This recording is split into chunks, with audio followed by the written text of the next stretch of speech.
Assalamualaikum teman-teman. Sebelum mulai, jangan lupa like, comment, dan subscribe channel ini ya.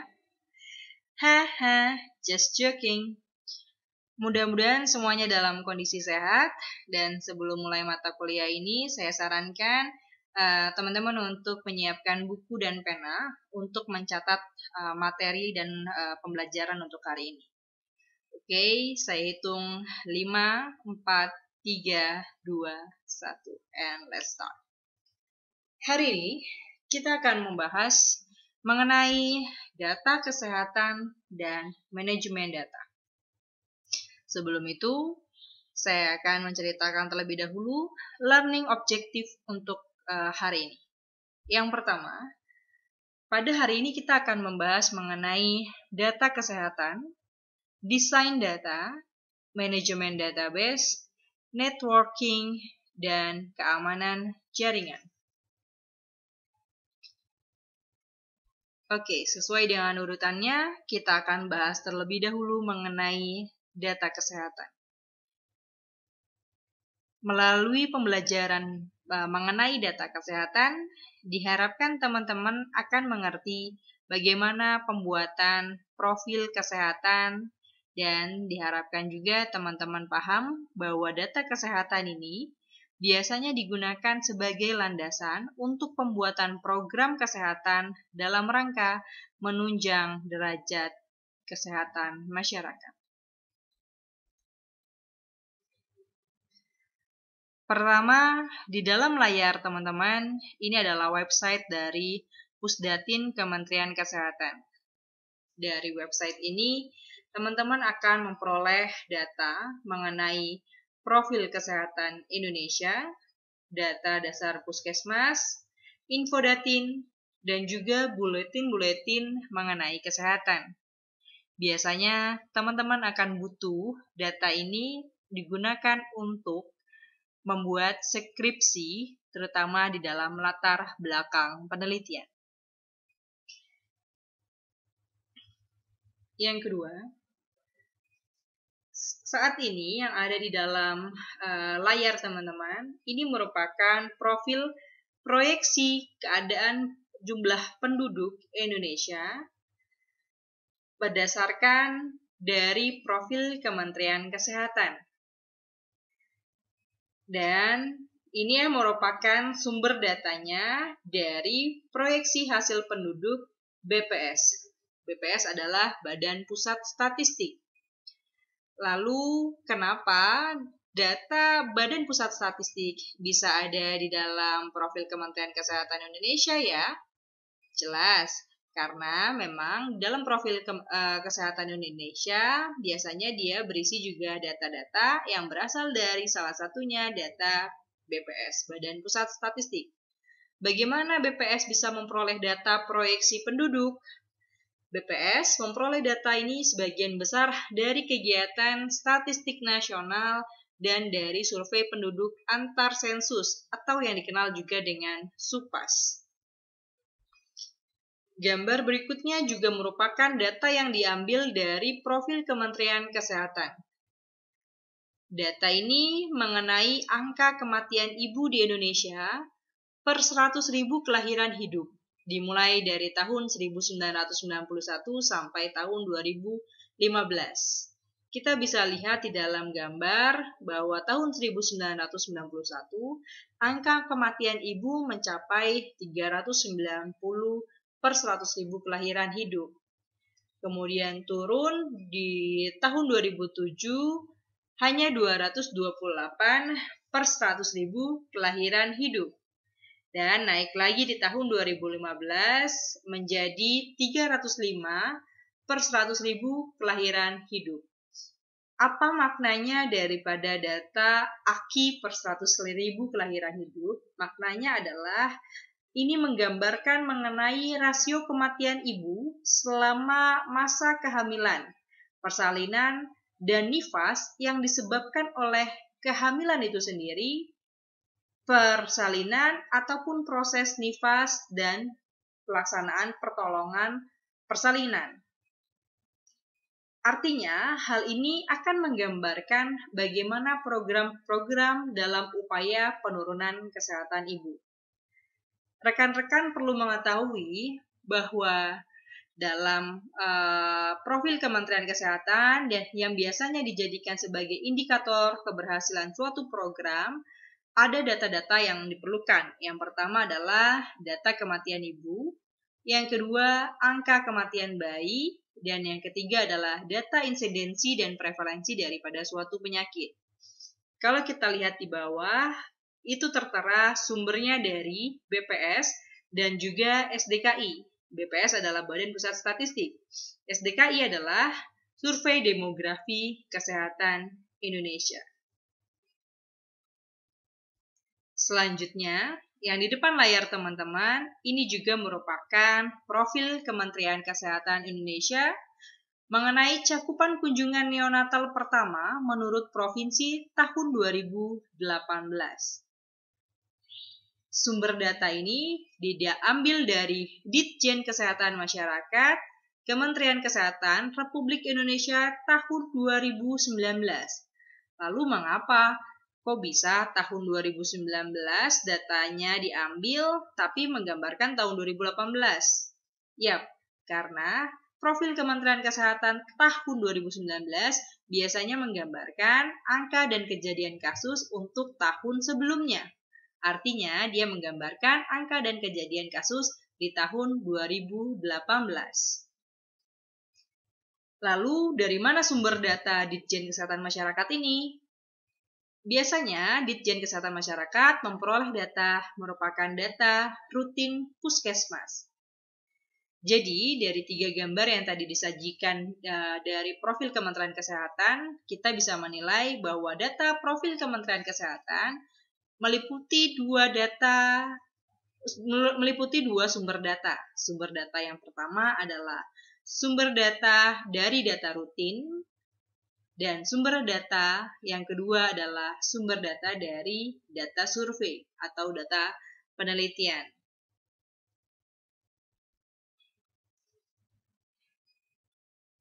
Oke, selanjutnya masih diambil, kita akan bahas bahwa ini adalah data yang kita ambil dari riset kesehatan dasar tahun 2018.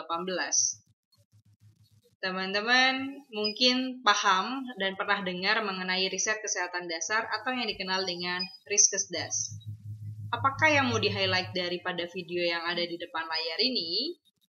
Yang mau di-highlight adalah bahwa data Riskesdas merupakan data riset yang dilakukan di seluruh provinsi yang ada di Indonesia. Dengan variabel-variabel yang ada di atas, ya, yang di dalam layar ini merupakan variabel-variabel yang diukur di dalam riset kesehatan dasar. Data ini juga mengukur kesehatan rumah tangga dan juga kesehatan individu.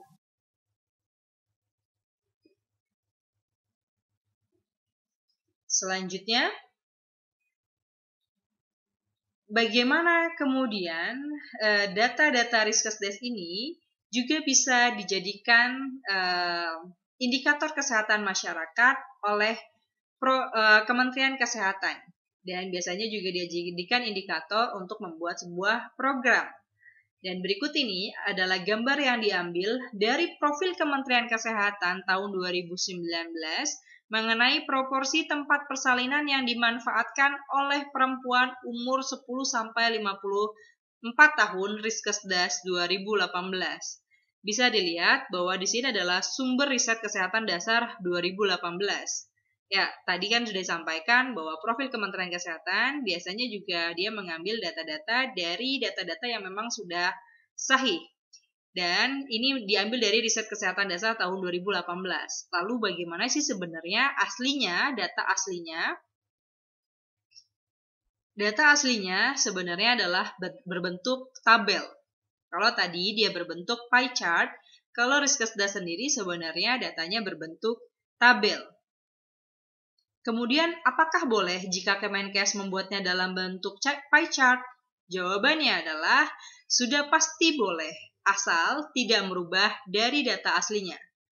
Mari kita lihat dan kita bandingkan data yang disajikan di profil Kementerian Kesehatan dan data Riskesdas itu sendiri. Bisa lihat di dalam gambar, ini adalah data dari profil Kementerian Kesehatan yang dibuat dalam bentuk pie chart, sedangkan yang di sampingnya adalah data tentang proporsi tempat persalinan yang dimanfaatkan oleh perempuan yang dibuat langsung dari riset kesehatan dasar tahun 2018. Sekarang coba kita sama-sama hitung. Bila di profil Kementerian Kesehatan, tempat persalinan yang dimanfaatkan oleh perempuan umur 10-54 tahun di rumah sakit adalah 32,7%. Sedangkan kalau dari riset kesehatan dasar, rumah sakit itu dibagi menjadi dua.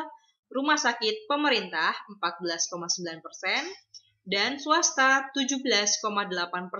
Yang jika dijumlahkan sama-sama 32,7%.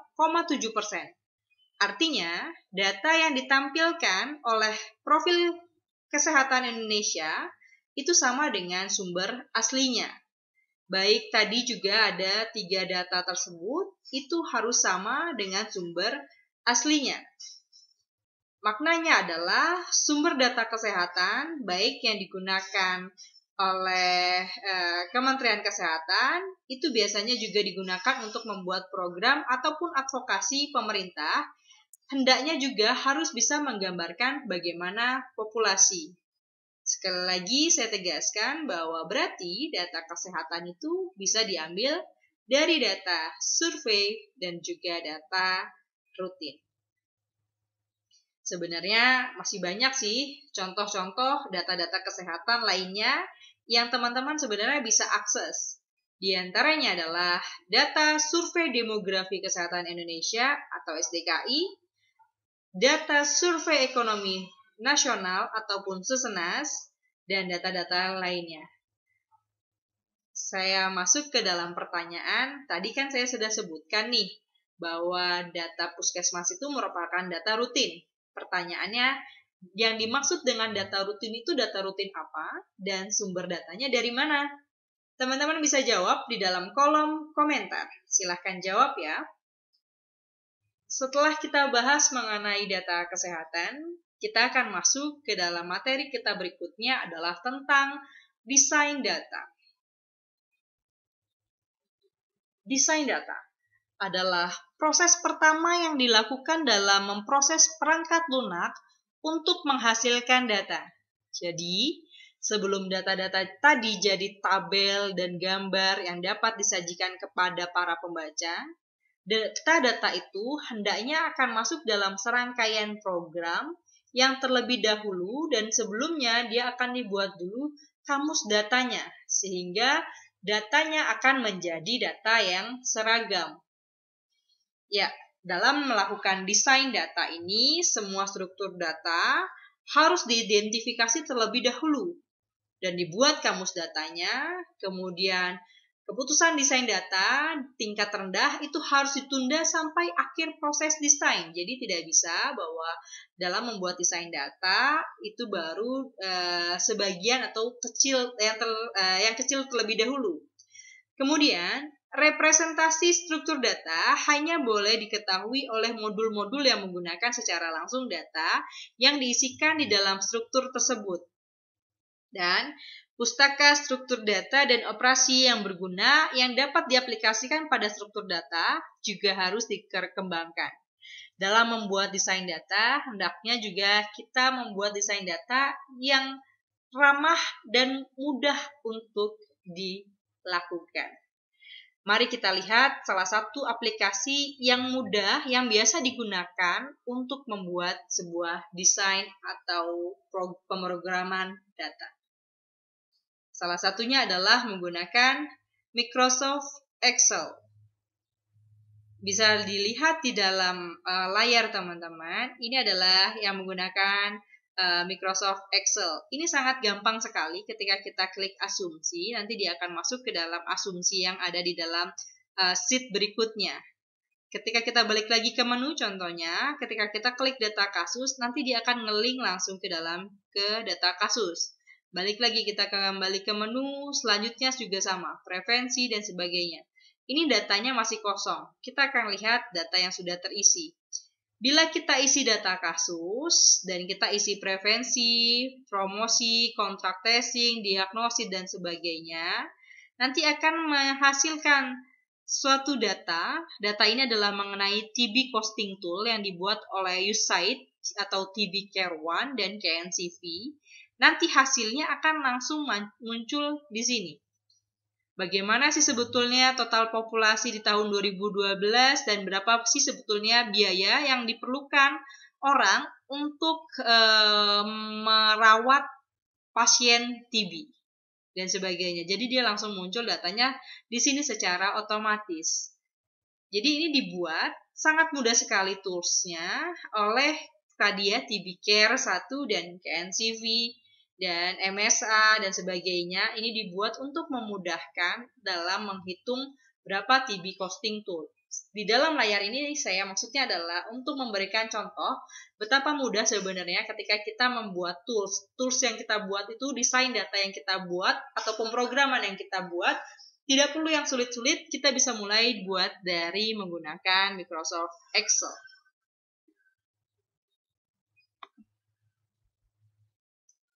Ya, contoh desain data sistem informasi rumah sakit. Ya, ini kita akan bahas tentang contoh desain data sistem informasi rumah sakit.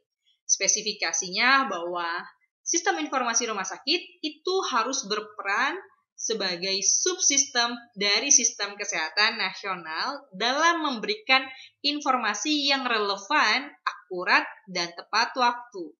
Tadi sudah disampaikan bahwa dalam membuat sebuah desain data, jadi ketika kita membuat dari yang kecil, tetap harus menunggu dulu sampai data ini menjadi data yang holistik, yang full.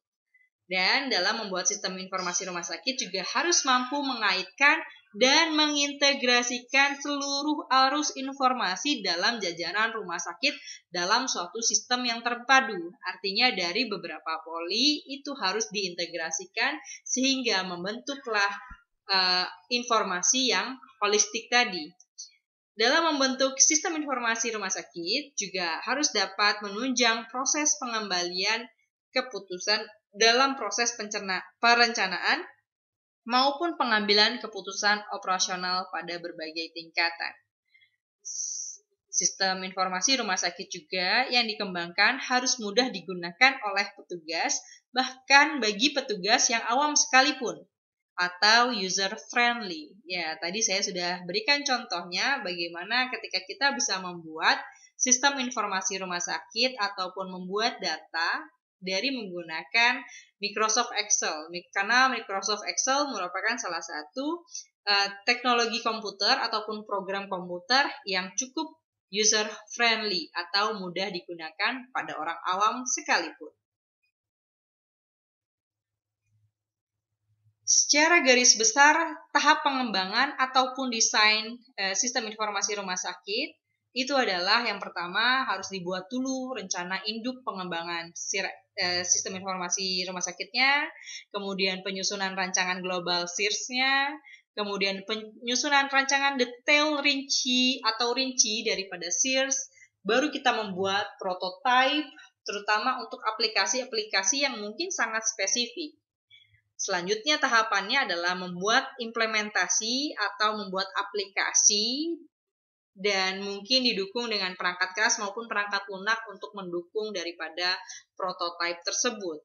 Kemudian kita mestinya juga bisa membuat operasionalisasi dan pemantapan. Aplikasi yang mudah dikembangkan dalam SIRS, tadi salah satunya adalah Microsoft Excel. Jadi teman-teman ketika membuat sebuah tools, sebuah program untuk menampilkan data-data, tadi kan sebelum mencapai data, kita harus bikin dulu desain datanya seperti apa, bagaimana kita akan merumuskan sebuah data itu.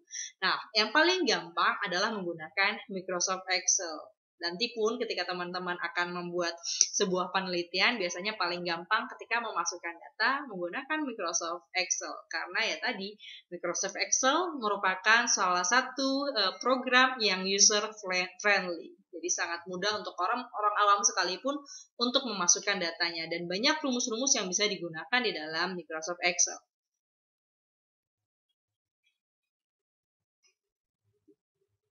Yang selanjutnya, materi selanjutnya kita akan bahas mengenai manajemen data. Yang ada di depan layar teman-teman ini adalah tahapan-tahapan dalam melakukan manajemen data. Jadi tadi sebelum data itu ditampilkan oleh teman-teman, dia harus dilakukan manajemen data terlebih dahulu. Apa itu manajemen data? Manajemen data adalah bagaimana kita memanage sebuah data. Sebelum akhirnya data itu akhirnya tampil menjadi pie chart, tabel, dan sebagainya. Bagaimana kita akan melakukan manajemen data? Tahapannya adalah yang pertama, kita perlu melakukan pengumpulan data. Setelah data terkumpulkan, kita perlu uji data tersebut. Apakah benar dan valid? Nah, kita perlu melakukan uji integritas dan pengujiannya. Setelah datanya sudah dipastikan dengan baik, kemudian data itu kita simpan. Sehingga masuklah dalam proses penyimpanan. Dalam proses penyimpanan mungkin ada data-data yang kurang atau data-data yang harus dihilangkan atau data-data yang perlu diperbaiki, maka perlu ada tahapan selanjutnya adalah pemeliharaan. Setelah pemeliharaan, datanya sudah baik, datanya sudah benar, baru kita masuk ke dalam tahapan selanjutnya adalah keamanan. Setelah keamanan, data tersebut, kan ini harus diamankan datanya, supaya tidak bisa diakses oleh orang lain. Data tersebut harus diamankan, baru kemudian masuk ke dalam organisasi, diorganisasikan. Ya, balik lagi saya sampaikan bahwa dalam proses melakukan manajemen data, sebelum akhirnya datanya tadi tampil, itu kan tidak boleh satu persatu muncul, dia harus jadi data yang komprehensif dan data yang holistik terlebih dahulu. Maka kita perlu melakukan manajemen data. Manajemen data, bagaimana kita melakukan manajemen data? Ya, harus punya dulu datanya yang untuk di-manage, yang data yang harus diatur. Maka tahapan pertama dalam manajemen data tentu adalah pengumpulan data. Setelah data terkumpulkan, kita harus uji bahwa data itu benar dan valid, sehingga kita perlu melakukan uji integritas dan pengujiannya. Setelah sudah dipastikan bahwa data ini benar, kita perlu simpan data tersebut. Mungkin ada beberapa hal di dalam proses penyimpanan yang mungkin hilang ataupun ada data tambahan baru, sehingga kita perlu melakukan pemeliharaan. Setelah data itu dipelihara, data itu perlu diamankan. Agar apa? Agar data dan informasi itu tidak bisa dilihat oleh sembarang orang. Dan juga agar data tersebut tidak bisa disebarluaskan tanpa pengetahuan dari pemilik datanya. Setelah itu baru masuk ke tahapan selanjutnya adalah mengorganisasi. Ini adalah proses dalam manajemen data. Dan berikutnya kita akan bahas mengenai networking. Ya, networking di depan layar teman-teman ini adalah salah satu networking. Pernah terbayang bagaimana tadi data Riskesdas tadi itu kan dari berbagai provinsi ya. Dari 34 provinsi tadi, yang pertama Aceh sampai yang terakhir Papua. Dan pasti itu dari berbagai device juga. Tapi bisa masuk dan diramu dalam satu data dan menghasilkan sebuah data riset kesehatan dasar. Pernahkah teman-teman terbayangkan bagaimana prosesnya? Ya, semua itu berkat adanya networking, berkat adanya jaringan komputer. Karena kita tidak mungkin lagi kertasnya dikumpulkan, akan memakan waktu yang lama. Biasanya peneliti, terutama peneliti yang ada di Kementerian Kesehatan ataupun penelitian yang ada masuk dalam Riskesdas, dia akan membuat sebuah program, mendesain sebuah program yang memudahkan bagi pengumpul datanya untuk memasukkan data sehingga diramu dalam satu kesatuan data yang komprehensif, data yang holistik tadi. Maka dia perlu mengenal mengenai adanya jejaring komputer ataupun yang kita kenal dengan networking. Networking. Tipe-tipe dari networking yang ada di depan layar teman-teman ini menggunakan kabel ya. Tipe yang pertama adalah LAN, Local Area Network. Keterhubungan komputer dalam suatu area yang tidak begitu besar, mungkin dalam satu lantai, dalam satu gedung, satu tempat. Ya, dia biasanya menggunakan tipe networkingnya adalah LAN, Local Area Network. Bila keterhubungan komputer dalam lingkup yang lebih besar, seperti negara, benua, atau internet, maka dia membutuhkan yang namanya tipe networking WAN atau Wide Area Network. Perangkat dalam networking, pertama, Network Interface Card. Ini adalah sebuah kartu yang berfungsi sebagai jembatan dari komputer ke sebuah jaringan komputer. Jadi ini biasanya kalau teman-teman mungkin pernah buka di dalam komputer yang zaman dahulu, teman-teman mungkin akan menemukan NIS ini di dalam komputernya. Ya, berarti ini juga ada di dalam laptop teman-teman semuanya. Jenis NIS jenis Network Interface Card yang beredar terbagi menjadi dua jenis, yakni yang bersifat fisik dan yang bersifat logis. Contoh yang bersifat fisik adalah Ethernet, token ring, dan lainnya. Sementara yang bersifat logis, contohnya adalah adapter, dial-up adapter. Ya, kalau zaman dulu biasanya masih menggunakan dial-up adapter. Kayaknya kalau sekarang kita kebanyakan sudah menggunakan yang Ethernet. Dan Network Interface Card disebut juga sebagai Network Adapter. Setiap jenis Network Interface Card diberi nomor alamat yang disebut sebagai MAC address yang bersifat statis atau dapat diubah oleh pengguna. Dan berikutnya, perangkat networking berikutnya salah satunya adalah modem. Mungkin ada yang masih menggunakan modem seperti ini ya. Modem adalah peralatan jaringan yang digunakan untuk terhubung ke jaringan internet menggunakan kabel telepon. Berikutnya, mungkin pernah lihat yang seperti ini bentuknya. Ini kita kenal dengan hub, yang digunakan untuk menghubungkan setiap node dalam jaringan LAN. Jadi biasanya kalau yang pakai LAN, yang zaman dulu kala atau masih menggunakan komputer di rumahnya, peralatan ini biasanya suka ada nih. Dan digunakan topologi star dan extended star untuk menggunakan hub. Berikutnya, ini adalah router. Router adalah peralatan jaringan yang digunakan untuk memperluas atau memecah jaringan dengan melanjutkan paket-paket dari satu jaringan logika ke jaringan yang lain. Router banyak digunakan di dalam internet network yang besar dan biasanya menggunakan protokol TCP atau IP dan digunakan untuk menghubungkan semua host TCP atau IP dan local area network. Atau berikutnya, kira-kira apa ya yang ada di dalam depan layar teman-teman ini? Ada yang bisa menjawab? Ya, di depan layar teman-teman adalah server. Apa itu server? Server adalah sebuah komputer yang didesain untuk memproses permintaan dan mengirim data ke komputer lain melalui internet ataupun jaringan lokal. Fungsi dasar dari sebuah server adalah untuk menerima permintaan jaringan yang masuk. Contoh yang paling mudah dimengerti adalah antara server web dan browser. Ketika teman-teman mengklik link saat browsing, tetapi beberapa hal terjadi di belakang layar ya. Jadi ketika teman-teman ngeklik mau nyari apa nih ya, itu kan ada sesuatu nih yang terjadi di belakang layar. Itu yang terjadi adalah teman-teman meminta untuk halaman website tersebut kemudian ditransmisikan nih ke server webnya.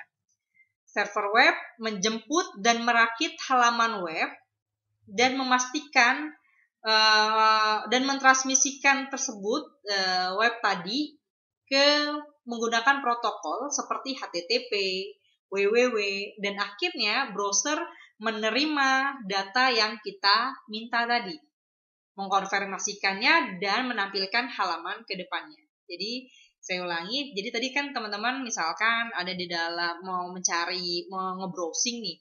Ketika teman-teman mau nge-browsing nih, di belakang layar itu sebetulnya jalan tuh. Jalannya bisa menggunakan internet, bisa menggunakan LAN. Jadi data yang teman-teman mau menggunakan HTTP tadi, itu kan ditransmisikan terlebih dahulu ke server webnya. Server web akhirnya menjemput dan transmisikan apa yang teman-teman mau. Maka muncullah Google misalkan yang teman-teman mau, baru muncullah layarnya Google. Dan semua itu adalah prosesnya.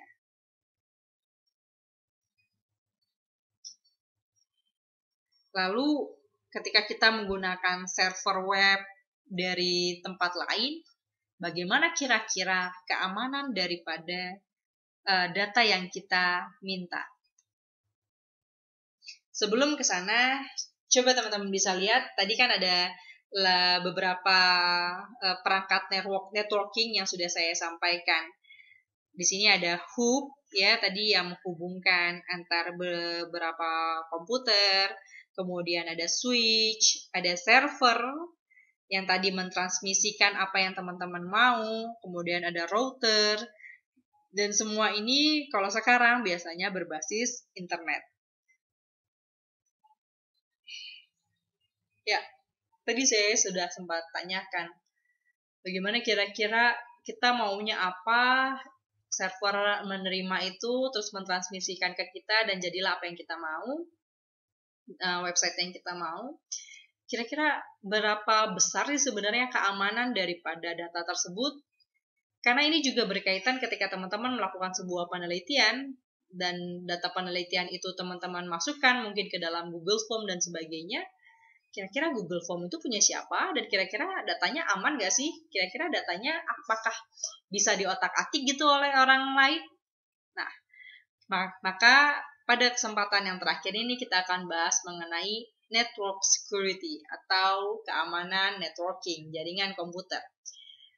Network security adalah suatu sistem untuk mencegah dan mengidentifikasi penggunaan yang tidak sah dari jaringan komputer. Langkah-langkah ini juga digunakan untuk menghentikan penyusup agar dia tidak bisa mengakses setiap bagian dari setiap jaringan komputer. Dan network security juga berfungsi untuk mengantisipasi resiko jaringan komputer berupa bentuk ancaman fisik maupun logik ataupun virus, baik langsung ataupun tidak langsung, sehingga bisa mengganggu aktivitas yang sedang berlangsung dalam jaringan komputer. Jadi network security ini biasanya digunakan untuk itu. Elemen utama pembentukan network security ini mungkin teman-teman pernah dengar namanya firewall atau tembok pengaman. Ya, firewall itu adalah tembok pengaman yang mengamankan akses ataupun data yang teman-teman sedang cari.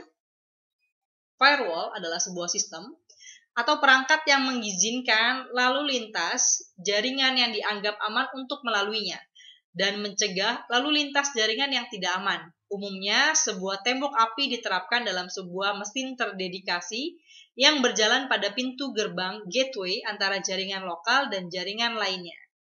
Kita lihat di dalam layar teman-teman. Teman-teman biasanya kalau misalkan mau mengakses informasi yang mungkin ada virusnya, teman-teman nanti ada bacaan 404 not found atau ada bacaan firewall error dan sebagainya, bisa jadi. Atau misalkan butuh akses selanjutnya, itu karena firewall teman-teman jalan, mungkin itu diidentifikasikan sebagai virus atau website tersebut diidentifikasikan sebagai data yang terlalu berat sehingga sulit untuk diakses ataupun dapat merusak dan merusak daripada data yang ada di dalam sistem komputer teman-teman. Jadi teman-teman mungkin sering dengar ya tentang firewall ataupun tembok pengaman. Oke, hari ini pertemuannya sampai di situ, cukup lama dan mungkin cukup pusing buat teman-teman yang kurang paham dengan dunia IT. Saya sadari mungkin agak cukup pusing. Sebelum masuk ke dalam tugas, karena akan ada tugas, jadi tugasnya adalah tugas berkelompok. Kemarin saya sudah janjikan bahwa ada satu orang yang berhasil dengan jumlah viewers terbanyak, tidak diizinkan untuk tidak mengerjakan tugas pada minggu ini. Dan pemenangnya adalah jeng jeng jeng jeng.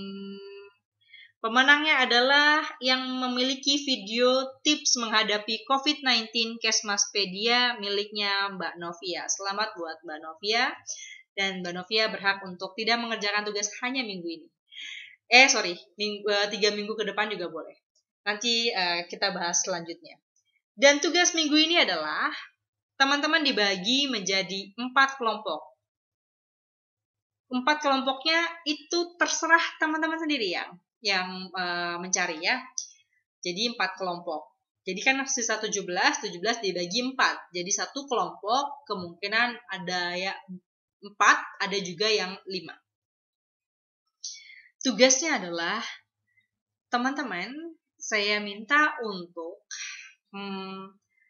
mewawancarai tokoh, ini boleh pilih ya, boleh tokoh ataupun orang-orang yang ada di sekitar, tapi menggunakan koneksi internet karena sekarang kita masih tetap physical distancing tentunya. Jadi wawancaranya juga menggunakan media, boleh media internet, boleh WhatsApp, boleh Zoom, atau apapun yang memang teman-teman familiar dengan aplikasi tersebut. Mewawancarai tentang apa? Tentang COVID-19. Jadi contoh misalkan teman-teman mewawancarai remaja nih ya, yang di luar pihak kampus ya kalau bisa, mewawancarai remaja. Pertanyaannya ke remaja, teman-teman tanya dong ke dia tahu nggak sih COVID-19 itu apa dan bagaimana penularannya, takut nggak sama COVID-19 selama ini ketika disuruh di rumah aja, dia beneran di rumah aja atau enggak? Itu contohnya ya. Atau teman-teman mau yang lebih keren lagi ketika bisa mewawancarai stakeholder. Sekarang kita tanya nih sama stakeholdernya. Stakeholder kan memberikan data. Data yang diberikan itu sudah benar atau belum? Kemudian kenapa datanya tidak bisa diberikan secara terang-terangan dan sebagainya, atau misalkan bisa juga teman-teman mungkin bertanya kepada stakeholder bagaimana, apakah ada kemungkinan untuk kita karantina wilayah, lockdown dan sebagainya, atau ketika apakah ada kemungkinan untuk melarang masuk kapal-kapal yang bersandar ke Provinsi Lampung. Ya, sekitar Lampung aja kalau bisa. Jadi tadi ya, tugasnya adalah mewawancarai menggunakan aplikasi terserah apapun itu sebagus mungkin, tapi hasil wawancaranya itu dibuat dalam sebuah bentuk video minimal 3 menit tapi tidak membosankan. Berapa banyak jumlah informan yang ditanyakan itu terserah teman-teman.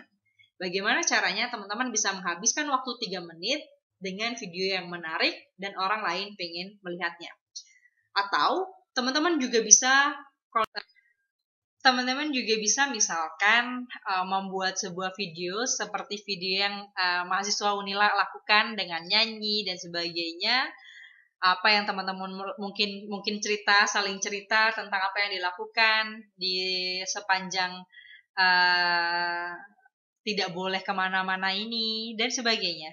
Teman-teman silahkan membuat ide semenarik mungkin, temanya tentang COVID-19, tapi tetap physical distancing. Jadi saya minta teman-teman tetap menggunakan aplikasi, dibuat dalam bentuk video minimal 3 menit, yang menarik, yang menghibur, yang orang lain mau melihat videonya teman-teman.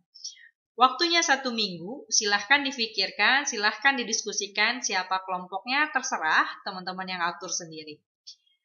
Saya tunggu minggu depan untuk videonya. Sekian dari saya. Assalamualaikum warahmatullahi wabarakatuh.